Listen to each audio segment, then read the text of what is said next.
By Rich Lowry, the editor of the National Daily Beast, columnist. Both are Fox News contributors. Welcome, guys. Good to have you here. Hi, Martha. This morning. So, Kirsten, is that concession that he will not get what he wanted? He was so passionate on this topic right after Newtown and, of course, in the wake of Aurora and other places. How badly would this hurt the president?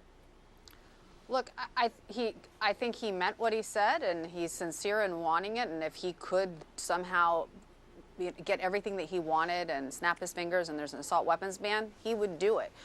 Unfortunately, he can't force Congress to do things that they don't want to do.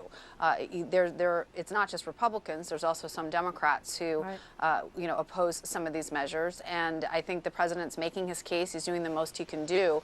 And I think Americans understand that. I don't think that he's going to be blamed for the fact that Congress won't pass something. I think Congress, if anyone's going to get blamed, it's going to be Congress. Yeah. Rich, what do you think?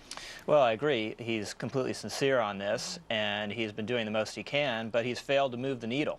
And public opinion has actually been sliding the other way on gun control. He's failed to sway red state Democrats in the Senate, who I think should have been his top target politically. So we're a long way away from the time when he was talking about banning certain categories of guns and banning certain magazines. Now we're down to a background check that, if it's going to get through Congress, will be extremely watered down. It'll be basically a cosmetic matter. He'll be able to sign it and claim he got something, but it'll have nothing to do with stopping the next one of these atrocities. And by the way, the background check, Adam Lanza's mother, in any circumstance, is going to pass any background check. So the whole background check has nothing to do with Newtown or most of these shootings, because most of these disturbed young men have not committed any crimes prior to their massacres and haven't been adjudicated in any way. Kirsten, that's one of the most frustrating things, I think, for so many people. They feel like this is a sort of three-legged stool here, and the arms part of it, the gun part of it, is just one. What about mental health, and why haven't we heard more about a constructive plan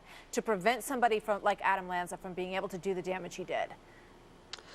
Look, I think there needs to be a lot of attention paid to mental health, not just because of the gun issue. I think it's a huge issue in this country generally.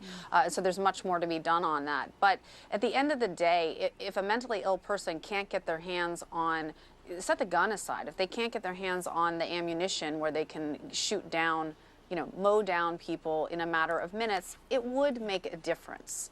The problem is, how do you do that? The horse has already kind of left the barn, because we have 300 million legally owned weapons, legally owned ammunition, and this was something that actually needed to be dealt with a while ago.